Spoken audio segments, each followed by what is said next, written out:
4 weeks ago, we said it's the last time we're ever going to use StreamYard. 3 weeks ago, we said it's the last time. 2 weeks ago, we said it's definitely the last time. A week ago, I said 100% we were meeting in person. When I first embarked on management, I actually thought, I'm not playing, am I? So I can have a couple of beers. And obviously he didn't go silly, maybe 4 or 5, 6 or 7 or 8. He was saying, like, and I quote, he's got a game tomorrow, Aid. They're like that, the Welsh, though, aren't they? Yeah, they are, yeah. Feels like, you're welcome, lads. Then you win. I've got your win bonuses sorted out. Go and treat your wife to some handbag over the weekend. You're welcome. On Big Silv, that is.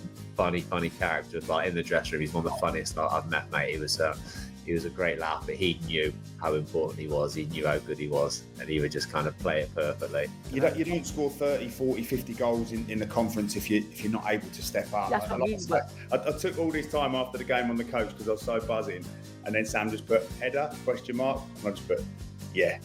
It's like when the word furloughed after COVID and everything just appeared, like no one ever heard the word, and that's all you hear then for the next 6 months. Like all we've been talking about is StreamYard.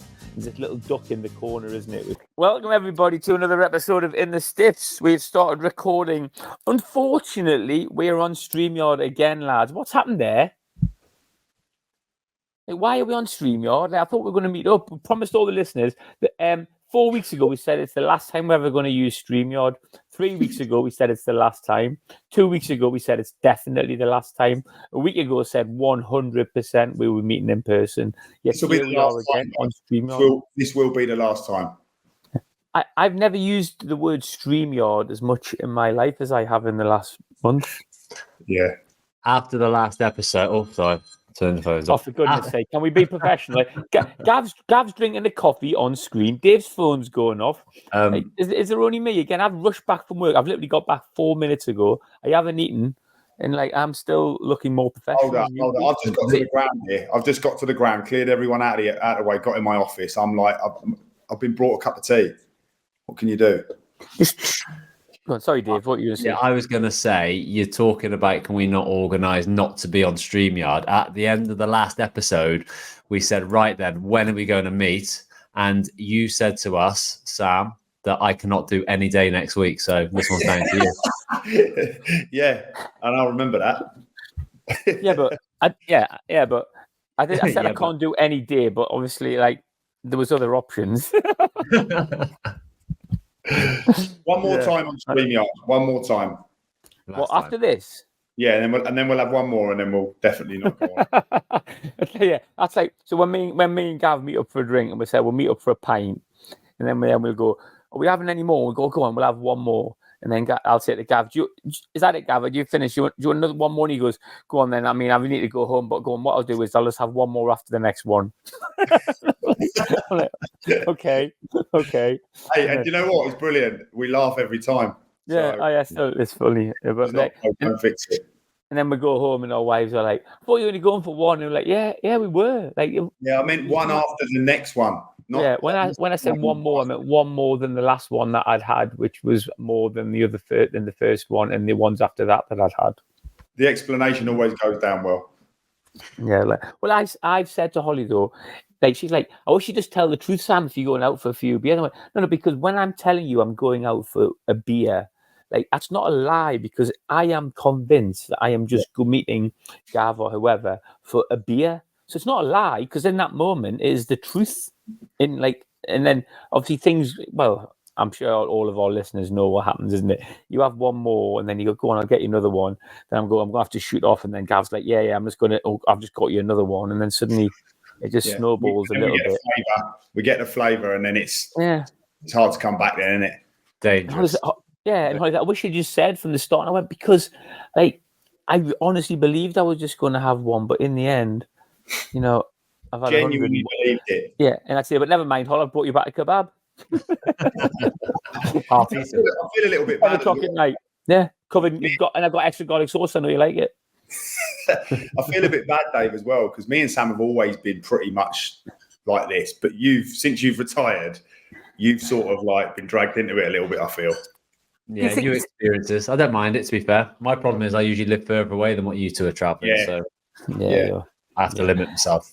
Do you like, Dave? Now you've retired, isn't it? There's nothing nicer than that Friday. I know I said this to you before you retired. Yeah. That Friday when you've had a busy week, you've worked really hard. You've probably done your exercise. You've been like same as here. You're rushing around trying to get everything sorted, and then you have the Friday and you have that pint of lager or whatever on a Friday night, or a glass of wine or whatever it is. It's a lovely, relaxing feeling, isn't it? You don't get that as a footballer, do you?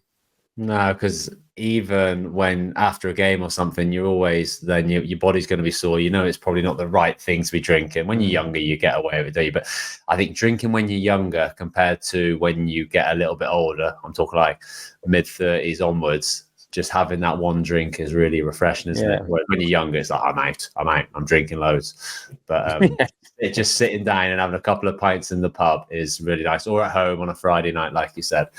Yeah, the simple things in life. I think that's what... And especially, I think, when you've been particularly good in the week, you've got your exercise in, whether it be gym or a walk in the dog or a run or whatever it is, and then you get to the weekend. And as a player, I think we've said this before, as a player, I always went through till Saturday night. And then after a game Saturday, I was a bit free for all. Sunday, whatever I want, and then impeccably. And now it's just moved forward a day. I treated myself. Move forward a day. And that Friday night, keep going on about those bottle of gnomes. I tell you, I've just had some more delivered. When, Gav, on a Friday night, though, I mean, obviously it's different for you because you're manager, so you don't have to be at the peak of physical fitness, but you're still got to be sharp. You're not going to have 8 pints, are you? Well, I don't know. You're going to tell us in a minute. You're not going to have 8 pints, are you? And then manage on the Saturday. Do you have a couple? How do you treat that on that Friday night these days? Steaming. Just get absolutely.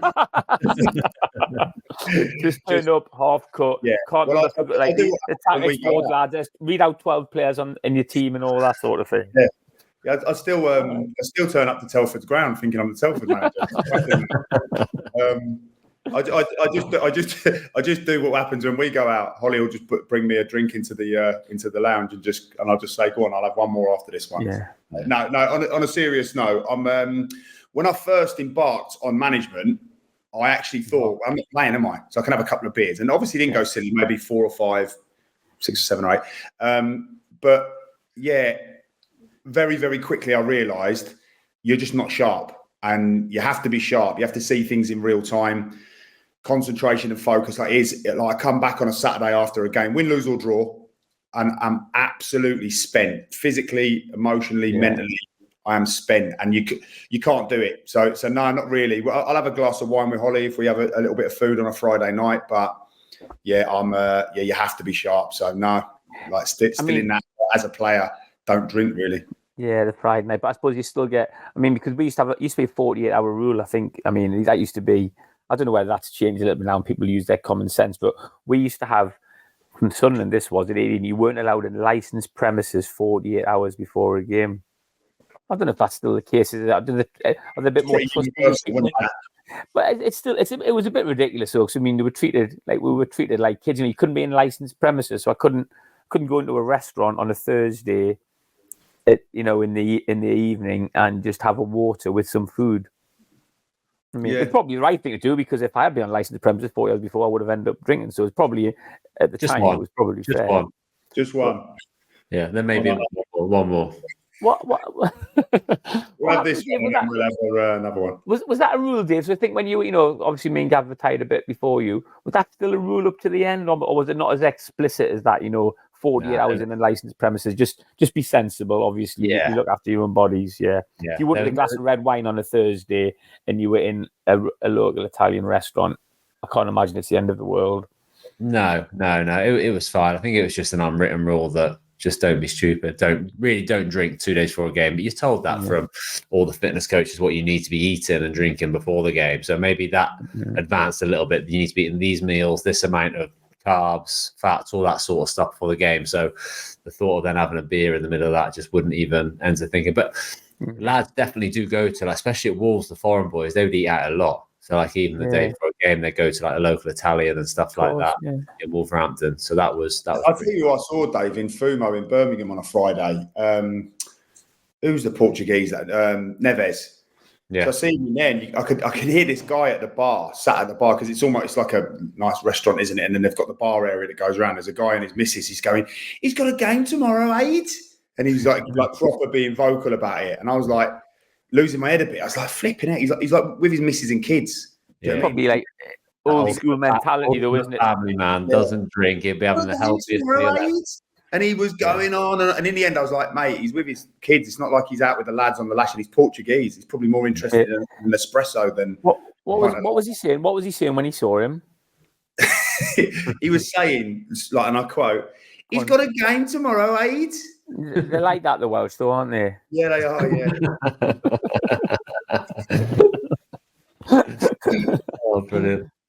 Right. Anyway, I thought today. I mean, it was a bit last minute because I was so busy with everything. I thought normally I come up with a bit of an idea of what we're going to talk about. But Dave thought it's probably good to mention goal scorers, considering the fact Cristiano Ronaldo, who I know us three have the utmost admiration for, and I know he reminds you two a lot of me. So I know that's why he's always a topic. Goalscorers is very apt because I used to get at least 6 a season. So I thought. So he scored Ronaldo scored 900 career goals, and I thought that's not bad, including training and when he's playing under nines and that. It's 900 professional football goals, mate. I mean, I can't even comprehend. I can't even get my head around it. Can't even. Yeah, it's hard to register, isn't it?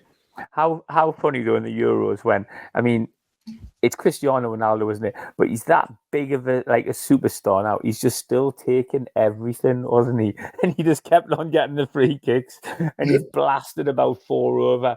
And so you can imagine the lads going, to Fernandez or something. You should have the next one. He go, no, yeah, you tell him. Going, Gaffer. I think someone else should be on free. Oh no, look, you can tell Cristiano he's not on the next free kick. No, you tell him. It's just like what can you do? He's not taking any more goal kicks, or you tell him I'm not. Yeah, you can't do that. But I mean, that is a formidable record. That his Real Madrid stats. So you think like, okay, well he's doing it now inside up. But his Real Madrid stats when he was in his prime, he scored. I think he played like 280 games, but he scored over 300 goals. So he's more than a goal a game at Real Madrid, which mental. Is just. I mean, I haven't got my Northampton stats to hand, but I don't think they were the same as that. I mean, that is incredible. So, Dave, talk us through. Who was some of the best goal scorers you've played with? So, I think. Probably, I was going to think for one of the 3 best I can think of. Are we doing that? Are we doing 3 best? Well, yeah. I'm just 3 that stood out for me who were very different goal scorers for different reasons.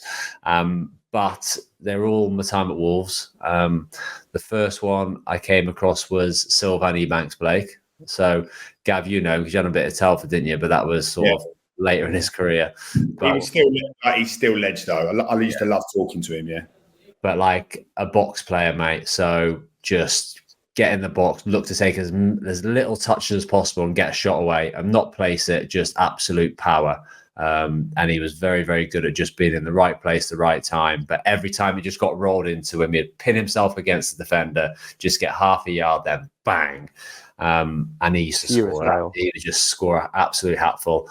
And the lads used to get really frustrated because it was a Mick McCarthy team. Mick bought Silva, and I actually came the day after Silva, and we're in the same transfer window. But Mick was all about hard work. Everyone has to put in a shift. But Silva, that wasn't Silva at all. And I remember one game, I think somebody was complaining at Silva in training because he wasn't doing anything. Silva would always have a go at people. Like, if you didn't give him the ball, he would scream at you. If you passed him and it was a yard the wrong side, he would give you this death stare, which would just go right through you. Horrible. But he used to just obviously bag loads of goals. And I want to say it was Carl Henry sort of got on Sills back in training, saying stop giving it out, you're not working, all this sort of stuff. And Mick McCarthy pulled him after trade. He's like, can you go easy on Silv, please? And I was like, what? And Mick was like, look, I know I need 10 workhorses on the pitch, but he is going to win us the games. He's the one who's going to get us promoted. We need to keep him happy, keep him sane, keep him amongst the team. And he was telling our captain Carl to just go easy on, just to protect him. So he wouldn't do much in the game, Silv. But when the ball came in the box, I think he had 2 or 3 seasons in the champ where he scored 30 plus goals, or he was golden boot in the champ for 3 years on the bounce, I think. So he was brilliant. From a technical point of view, Stephen Fletcher. So obviously he was at Burnley, Wolves, Sunderland, played for Scotland, still playing at Wrexham now. From a technical point of view, he was fantastic. Like his touch, mate, was just unbelievable. He had a sweet left foot, so he could score all types of goal. Where Silva's a bit more in the box, roll and score like that, whereas Fletch could score from 25 yards. Unbelievable in the air, had this ridiculous leap and header, and had a real like composed one-touch finish, one-on-ones. He had the absolute complete package, like proper player. So Fletch was bang up there, scored goals for us in the Premier League as well. And then the last one is just from, I've never seen anyone want to score goals as much as this lad, and it was Adam Lafondra. Do you remember? Yeah, I remember him, yeah. Obviously went on, and I think he did really well at Reading. He's still playing now. I think he's just signed for FC United. He's been over in Australia for quite a few years. But in training, I've never seen anyone so hungry to score goals. You know, like when you do the finishing sessions and you'll have your shot, the keeper will save it, and you'll kind of jog back to the queue. Mate, he would follow everything in. Keeper push it to the side, keeper give up. He'd be sprinting to the ball, sliding it in, tapping it in. Every single opportunity he had to put the ball in the back of the net. However much the session had finished, or the goalkeeper had sacked it off, or defenders had given up, he would just be there, mate. Little tiny tap-ins. Yeah, just relentless. And then he went and scored an absolute hatful as well throughout his career. So when I was thinking about it, they were the three for very, very different reasons which stood out. I love that. No one shouted Big Silv. Like everybody just worked their nuts off. Everybody has to give everything. No one getting Silv's back because he's going to win you the game. The thing is, Dave, the lads, if he does win you the game, the lads are fine, aren't they? Yeah. Everybody will run around, but if you win 2-1 and he scores 2, you're like, Silv, you've covered about 1.5K there today, and we're all absolutely shattered and like we're cramping up. But he's like Silv's like, you're welcome, lads. There's your win. I've got your win bonuses. Sort it out. Go and treat your wife to some handbag over the weekend. You're welcome on Big Silv. That is. And it was so like that, mate. And he was such a funny character as well in the dressing room. He's one of the funniest I've met, mate. He was a great laugh, but he knew how important he was. He knew how good he was, and he would just kind of play it perfectly. But yeah. It's 100% true though. If you've got a match-winning team, we had it at Wolves with Bakary Sacco as well, left winger.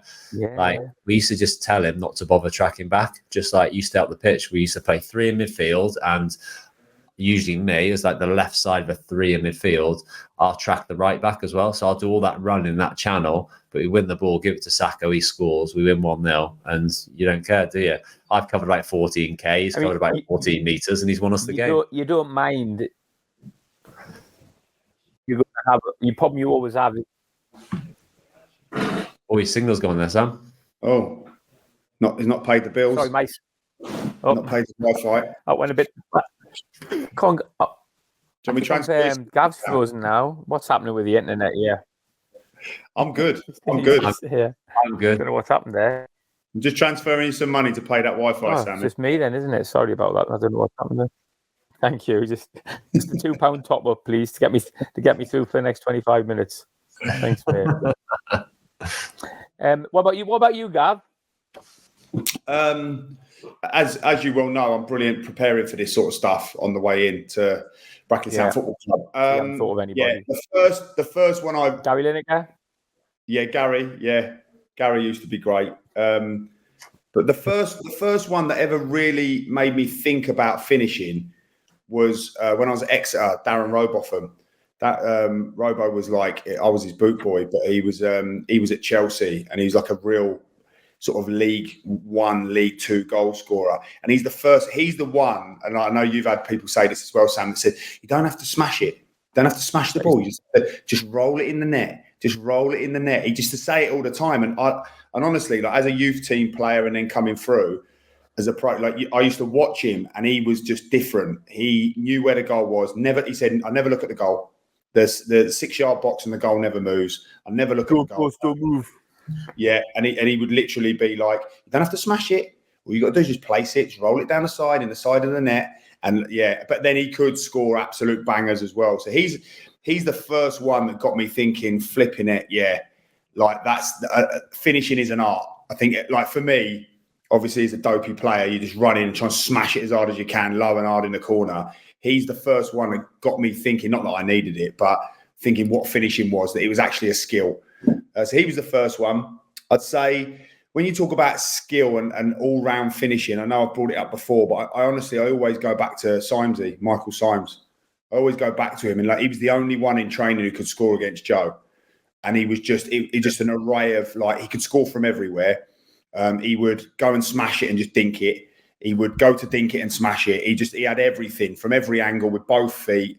Again, never really look at the goal, and he was one of them as well that you'd be showing wide, and as the ball was sort of dropping, and you think he'd try and hit it on the half volley, he'd hit it before it hit the ground, so you didn't really have time to get a block off. So he always just hit the ball really early. And he's, like I say, it came from everywhere. Headers, like both feet, really technical. Probably like what you were saying about Stephen Fletcher there, Dave. He was one in training. I used to think, oh my God, you must have scored 100 goals already. Yeah. Is that natural, Gav, do you think? Are you born with a little bit of that ability? I mean, I was at just so much. I mean, obviously it's a lot of hard work practicing, but is it a natural thing, or, to know where to be in the box, to be a good finisher, to anticipate? The technique's obviously not natural, is it? That comes with practice, but I don't know. Is there something about instinct and awareness? Well, the one I'm going to go on to is definitely just natural. But when you talk about Simesy, I don't think you can teach that per se. I think there's an instinct there. Like you say, as the ball's falling and you're expecting to hit it on the half volley, he hits it before it hits the ground. So you're anticipating to get a block off. So your stride's taking you right now. As he hits it on that half volley, I'm going to get my leg out. I'm going to make sure I get a block off. He's already hit it. There's nothing you can do about it. And he's like, I do just think there is, and when you're talking about, Silv and people like that, Dave, I just think they have a natural desire, a natural instinct. Of course, you've got to work on it. I think there's absolutely a case for that as well. But I just think some of these lads are just born naturally. The third one I was going to go on and speak about was anyone who knows non-league will know Lee Boylan. Lee Boylan, around the time I was playing Boise, yeah. Busy, we used to call him, and we used to say to him, stay out the build-up. Honestly, stay out the build-up, because it used to be like bouncing off him everywhere, and it was a nightmare. But honestly, mate, he's probably a little bit like Adam Lafondra, like what you were saying there, Dave. But if it was almost like a kid on a playground, and he would score 50 goals a season. Honestly, he was up to like 40, 50 goals a season, like in a conference. And it was ridiculous. And he would try and shoot from everywhere, and it was infuriating. But you just knew that he could score from 25 yards out, from 5 yards out. He could tackle the ball in the net. He could head it. He could hit it with both feet. And he caught about 4 years where he was hitting 40, 50 goals a season, and he was absolutely electric. And again, we move into the league. He had a couple. So he started at West Ham, and he did really, really well at West Ham. And was right a little bit like a lot of players, isn't it? Like, those ones coming through that Harry Redknapp probably had, where they're on the periphery. And I think Harry Redknapp spoke about Sean Cannon before, and Bertie Brayley, and a few of those lads that were right on the verge of the first team, not quite getting there. I think Busy was in and around that. And then he's a bit of a homeboy, so ended up moving closer to home, but just hit the ground running. And yeah, like I say, I think he had opportunities. I think what he did like a few quid though, and I think non-league paid him a lot of money. I think he was probably one of the highest paid, like a bit of a Darryl Clare. He's like probably should have been playing in the league, but was picking up a lot of money and able to do other things. So yeah, just ridiculously natural instinct, could score from every angle, from every distance, header, both feet. Yeah, but didn't have a lot else. So you'd have to be really patient with him, and you'd win the game 2-3-0, and he'd have 2 or 3. He would be the goal scorer, but he wouldn't have really brought a lot else to the game. I'm not, listening to that, he'd probably go crazy saying, he offered a lot, but I just felt like he was just an incredible finisher. And then it always makes you think, doesn't it? Because you can understand why some people don't play higher, maybe because they're not fast enough, they're not fit enough, they're not strong enough, they're not technically good enough. But if you're a goal scorer and you're not like particularly good in the build up anyway, you wonder if you can just transfer that skill of being in the right place at the right time, like in the higher leagues, wouldn't you? Because if you're not relying on your technique or something, you'd think. You don't score 30, 40, 50 goals in the conference if you're not able to step up. That's what I mean. But I think he was a big fish in a small pond. I think money was just crazy for him, and I think that was. I feel like that's that's the one position on the pitch. If you're that type of player as well, who's a goal scorer, that could just go through the leagues. because you're going to get better chances on better pitches, players. better players around you. Whereas for a central midfielder, if you're I don't know, really good in non-league, the step up in athleticism and how you're going to get pressed and all that sort of stuff is a lot different to that goal scorer who's just trying to find half a yard in the box.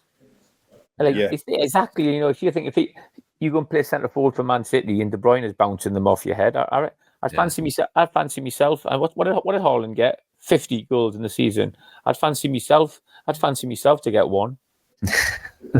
It's generous. Definitely. A bit ambitious. A penalty, maybe. What about you then, Sam? What would you say that your top three would be? Top of the shop by a million miles, Kevin Phillips. Yeah. For me, he come to Sunderland, and we were like from Watford, and we were like, who's this lad? Yeah, like he looks terrible.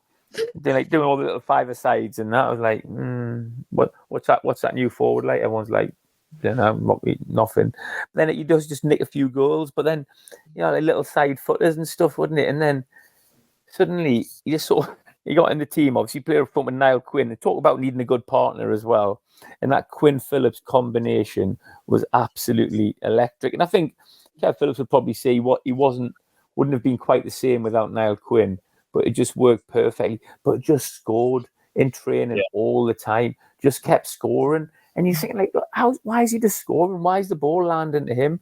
How's he hit that? And that's gone in. Because I've been in the same position and hit it. Mine's gone into row X. So you just, be doing five-a-sides as well. And you'd be thinking, it's all right. Even playing against him, you'd be like, I'm all right. I'm fine. I can play against Kev. If it was one-on-one, I'd be like, yeah, no problem. Just constantly scoring all different kinds of goals. It's like that, and it's just like couldn't really explain why. He was sharp. Good shot, pretty good at everything, but not exceptional at anything. But just like a knack, weird, strange thing, isn't it? How do you become such a good goal scorer? He was like by far the best. Do you think the main thing is just that calmness in the box? Do you know what I mean? Because everyone can hit a good ball, everyone can put it in the corner with technique, but it's those big moments where your heart starts to beat a little bit faster. It's a big moment in the game, but the best strikers, they just go cold, don't they? Talk about ice in the veins, just go cold and just bam. Yeah, I think he probably was he smashed a few in as well, but yeah, he did finish the ball really well sometimes, and you thought, wow, fair play. Someone who didn't always just blast them as well. And so he would say the same, like, you don't always need to blast them and just like roll some in the corners. But he did blast a few as well. I don't know. They're just fascinating, those sort of players, aren't they? I remember even like Ryan Lowe.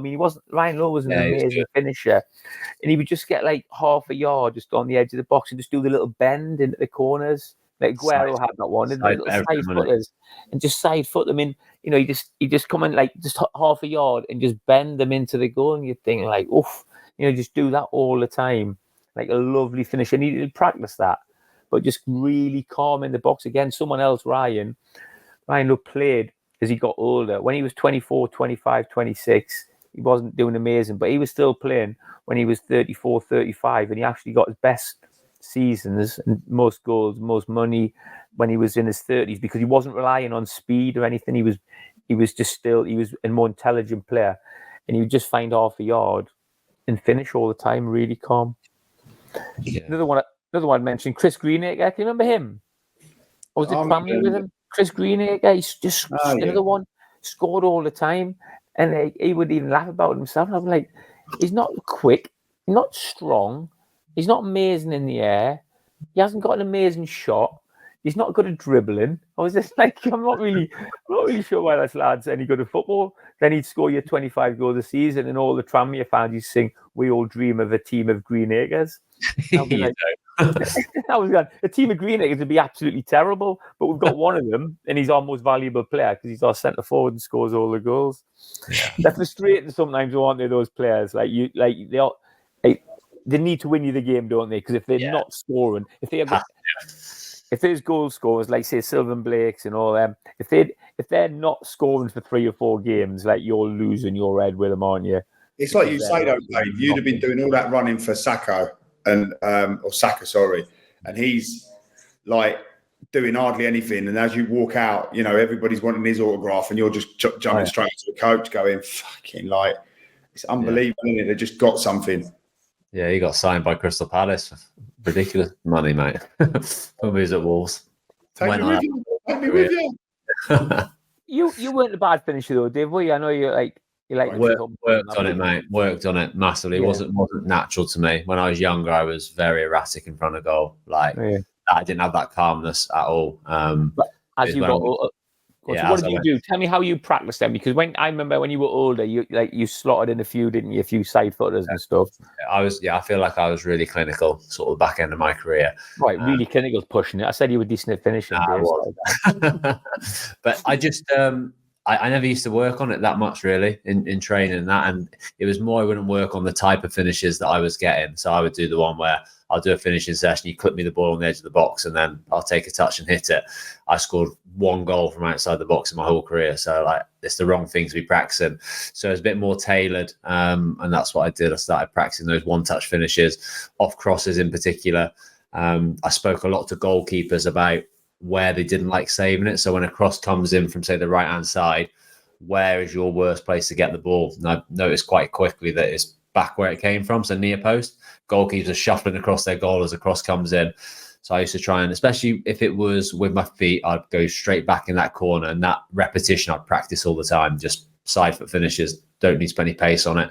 And then my heading, mate, I practiced loads of my heading. Like every single day after training, I'd have sort of probably 20 balls from each side coming in, practicing different types of headers, and that's that payoff. And then when it came into a game, it just felt like it was the muscle memory was there. Do you know what I mean?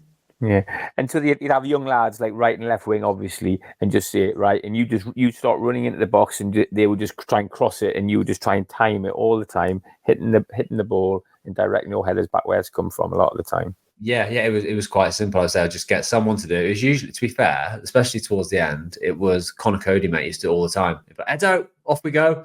And he would just come and he'd just clip balls in for me at the end of training. But I would just put like a mannequin in the middle of the box, and I'd just make a double movement off it. So I'd always score my headers sort of 99 times out of 100 across the man. So I'd kind of make a move behind the mannequin and then dart across, if that makes sense, and then try and get a glancing header.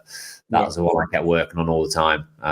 Just came in. But again, it's just repetition, like making sure that it wasn't so much the volume at the end. As I was getting better and better, it was like, right, I need 5 good headers here. If I have 5 good headers out of 6 or 7, then yeah, I've done enough. Do you know what I mean? But if I'm heading it everywhere, then my time is off. So I just need to be in rhythm with it all. But yeah, just hard work, just focus training more than anything else. Focus training. Work smart. So obviously working hard, really important, but working smarter as well. Yeah, I said about that quite a lot. Yeah. Did you have another one, Sam, or was that 3? Kev Phillips, Chris Greenacre. I mean, I mentioned Ryan as an excellent finisher. I mean, I was seeing some people who scored a lot of goals who I played with. Say someone like Scott McLeish. He was all different kinds. Luke Rogers scored a lot of goals, to be honest. I mean, he would just blast. He would blast everything. If you ever tried to side foot it, would hit the corner flag. He's just better off just blasting it. And sometimes it broke the net. Sometimes it went over the bar. I mean, like you've seen a lot of him, Dave, as well, wouldn't you? Keepers used to do the way of it, didn't they? Smash it down the middle, and the keeper would die. I'm not going to break my finger. A bit like that Shearer method, though, isn't it? You know, you strike the ball, and you don't want to hit the ball too well sometimes. So you see a lot of these like 25-yarders and 30-yarders, they get hit, but they often like bend away a little bit, don't they? Or they know if you hit it too well, like Luke would smash it. If you hit it too well and catch it cleanly, which fortunately Luke didn't always do, like it just goes straight into the keeper's hands like cherries. But a lot of the time, it comes off the side of the foot, the inside of the foot, so it blasts in other areas. But yeah. So what are you thinking for like away from people we play with, best finishers? Who stands out of your time from watching football from say the 90s onwards? I mean, I'd say Shearer would, but I wouldn't say Shearer was. It's ridiculous to say he wasn't an amazing finisher. He scored like 250 Premier League goals, but he wasn't someone who would like you would see as someone sliding the ball in, like a Van Nistelrooy or someone like that. Like I don't know, someone who you'd think of as a classic good. Even like Gary Lineker, I would see more as like getting on the end of things. Someone, I'm thinking of someone who's really calm, who slots the ball into the corners. Yeah. I don't know. It's all different types. Because I always saw Shearer as that person that would score all different types of goal, was willing to slide it in, all types. just all types of goals. Like you'd never be. I remember once, Sam, where you were out having a beer and I'd scored and it had come up on Sky and Sam he sent me a text saying, yes. What was your goal like? And I put, oh yes, I picked it up deep in my own half. And as I've got it out of my feet, started dribbling, and Peter Reid's come towards me. So I've just nudged it past him, gone past Steve Hodge, this big lad, Terry's near me, gone past him. And then is it Skilton or Simpson or someone, the keeper? He's come out and I've rounded him and just slotted it in and run off. And he just put, I took all this time after the game on the coach because I was so buzzing. And then Sam just put header, ? And I just put, yeah. So it's like people like me, you knew it was a header, but like people like your Shearers and that, anything or outside of the foot or a back heel or 35-yard volley, you wouldn't. If Shearer would have texted you that, you'd have just gone, oh yeah, probably did do that. I'll tell you what we'll do. We'll ask our listeners as well. I'll tell you I should have mentioned, who we need to mention, who's probably off the top of my head. I can't think of anybody better. Thierry Henry. For that calmness you're talking about. The calmness, the ice cold Slotsville. Yeah. Slotsville. Who was it? Even knew where he's going every time, but he just couldn't get there. How to get there? Who are you thinking, Dave? Like me. I felt like Thierry Henry, like he's that person. When he was alien, like you would stand there with your mouth open, going, "Has he thought about doing that, or has that happened? Like, how's that even come around?" He's just literally slotted it. And the goalkeeper's like just can't even move, and it's slotted in the bottom corner. Just crazy. He was so sharp when it rained, he didn't even get wet. Yeah. I tell you who I liked as well, Ian Rush. I always used to like growing up. I used to watch Ian Rush. I always used to think he was a very, very good finisher. Ian Wright. Yeah, Ian Wright. Joke. What about little dink, 2 dinks over the head, and then the little side foot lob? Do you remember that one when Arsenal? It was at Highbury, and they were having that end. The stand was being redone, so they just looked terrible. Yeah, but I think it was Sheffield Wednesday played against, and he dinked in one way, dinked him back over the other, and then a little side foot, chip, brilliant. Yeah, from the Premier League era, I was kind of thinking about this, and the two which really stood out for me, who just are like unapologetic goal scorers. So it's not like the Thierry Henry, the nice, and it's just two who just love scoring goals, and they'll be selfish and they will just make sure their name's on the score sheet. That's all that matters. Well, those players who don't care if they win, but if they lost 4-3 but they score 3, they're happy. I mean, those sorts of players. Come in the dressing room later. Yeah. I think Ruud van Nistelrooy. I think as a box player, I thought he was brilliant. Just comes alive in the box, little one-touch finishes, one-on-ones. I don't think he ever scored outside the box, did he? He won those players. Very rare. Yeah, always hit the target. And then more recently, Harry Kane. I think he is like an elite finisher, like ridiculously good. When you look at his finishes, the ones where he whips them back across the keeper, and like he has like a bit like Ronaldo in a way. You know, he just wants to score goals. So you never see Kane pass, do you? Like in the box and that. Very rarely if he tries to set someone up, he's trying to score himself. And as the game goes on, he's starting to shoot from further and further away and all those sorts of things. But I think that he is like the closest thing there's been to Shearer in terms of all types of goals, but he probably less of a team player than Shearer. Less of a team player than Shearer. I wouldn't necessarily know that because Shearer would shoot from everywhere. Shearer would shoot from a corner. Yeah, well. I suppose I didn't probably. I suppose Shearer would work really hard for the team. I suppose so that's probably fair. I think the centre forwards are selfish, aren't they? You have to have that mindset, and I think the lads accept that a little bit. That they are going to be a little bit selfish, and they're not going to pass. Sometimes people just wouldn't pass, would they? They would be selfish. I've played with players like that. Luke wouldn't pass. Luke Rodgers wouldn't pass. Yeah, he'd have a shot from everywhere. And you just be like, all right, well, he's not. It was hard though, wasn't it? Because you'd be infuriated, but you just knew 1 in 3 would end up in the corner. So he would say, if I shoot from this ridiculous angle, Sam, there's a 5% chance I'll score. If I pass to you, there's a 0% chance you'll score. So I'm going to play the odds. Brilliant. and then we'd win the game anyway afterwards. And if we'd won like 1-0 or something, and Luke scored, he'd just go, "You're welcome, everyone. You're welcome. Don't worry. Night drinks on Luke tonight, everybody. You're welcome." And he'd walk the dressing room. "See you later, lads. You're welcome." Class. Strikers. Take all the money as well, didn't they? Oh, they that's the standard. You'll know that, obviously, Gav as a manager, like more than we will as just being players. Do you find when you're recruiting that strikers always pay the most? Yeah, obviously depending on the striker, but if they're proven and if you know you're just going to get goals out of them, they're just invariably they're the ones that are commanding more. But your starting points are higher. Absolutely. Yeah. Well, if you everybody needs them, don't they? Everybody needs goals. It's desperate. All the teams need goals to stay up. You look at the teams at the bottom of the league; they're all going to struggle to score goals. Yeah. Do you know the positions that fascinate me? Like you got your strikers, haven't you? That you just like that's what they're there for. I don't know about that. We're still talking football. Roy Keane would say, wouldn't he, that it's their job and all of this. The one that fascinates me, and one you relate to, Dave, is like them ones who play in midfield but just score as much as a striker, like a Frank Lampard. He's like the GOAT for me, mate. He always just absolutely fascinated me how the strikers are there to score goals. As a midfielder, you'd like to chip in if you can get double figures, brilliant. But to be in the top 3 goal scorers of the league year in and year out for 10 years, it just baffles. 20th season, man, wasn't he, Lampard? Crazy, mate. Absolutely. That's how you model yourself a bit on, Dave. That's if I had to compare you to a Premier League player, I would say Lampard. Yeah, I had a DVD of every single one of his Chelsea goals that I used to watch on the way to games. I just thought the way he played, I just thought it was incredible. I'd watch it the night before a game, and I'd watch it again on the day. Again, all types of goals. Like Stalker. But I couldn't. I had to compare you to a Premier League player from back in the day, John Jensen.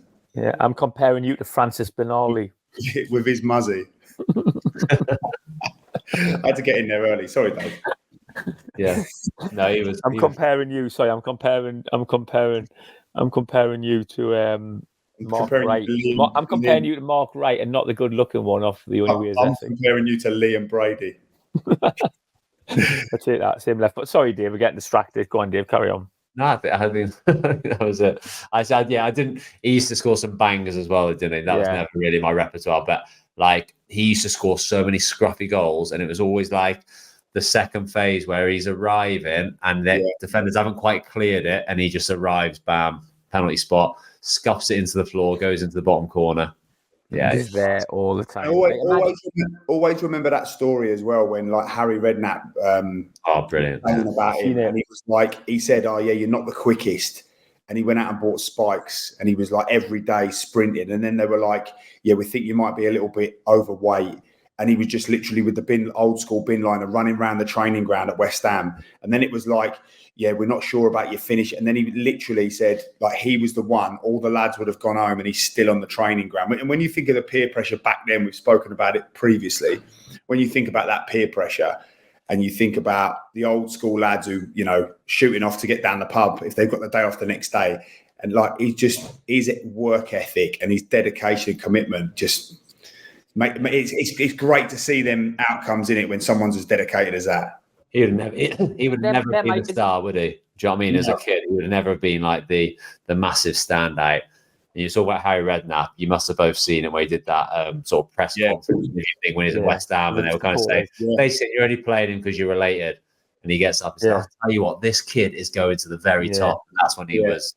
We'll have to put that clip out that said he's not better than such and such. Some lad who obviously we haven't even heard of. He's not better than Scotty Cannon, and he's wow, he absolutely is. I'll tell you now, what he will achieve in a game won't be compared to what he achieves in a game. He said you go to the top, and when I say the top, I mean the very, very top. There's no football.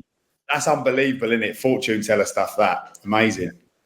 Right, believe in him, didn't he? And he seen the work ethic. So he saw a bit of talent there, but he saw more than anything the work ethic, the desire, the determination. He will go right to the top. There's another impression. Good. That was good. Are you happy with that then, lads? All good. Yeah. I tell you what, well done to you. With that one. Well done to you, Gav, for getting. Well done to you, Gav, for getting. Gav. Oh no, This one's not very good. go on. Well You're done for me. on again. Should we finish it off, Gav? I just want to say well done to Gav. Just want to say well done to Gav for getting through that, because it's been difficult for him to breathe and swallow because of how tight that turtleneck is that he's got on there. Well done to Gav, and he hasn't had much time. He's still in. If anyone's seen Sam dressing in the last 12 months, you know he's been rummaging through my wardrobe. Let's be honest. He's still in his jumpsuit from parachuting to Granny. It's just my clothes a bit baggy on Sam. That's the only problem. So, anyway, if Gav's down at Brackley, then if someone give Gav 15 minutes because he's got training, he needs some help to get out of that tracksuit because he's got training in 15 minutes. Got some scissors. Good, Gav. You look good, Gav. You look very smart. Out of the podcast, you're definitely in the top 3. Thank you, mate. Right. That'll be the absolute last time we're ever on StreamYard. So say bye to StreamYard and let's remove StreamYard from your vocabulary. Literally, that's the last time. We'll have one more, and then that is it. No more after that. It's like when the word furlough after COVID and everything just appeared, like no one ever heard the word, and that's all you hear then for the next 6 months. It's like all we've been talking about is StreamYard. There's this little duck in the corner, isn't it? Which is just like just been constant in my life for the last 3 weeks. Not to talk about you, Dave. That is it. Oh yeah, sorry, that's Dave. Sorry, I just got mixed up there. Yeah, just saw a long neck and a big. Right, I've got to go training. Anyway. Great to speak to you, gentlemen. All right, all the best getting out that cardigan.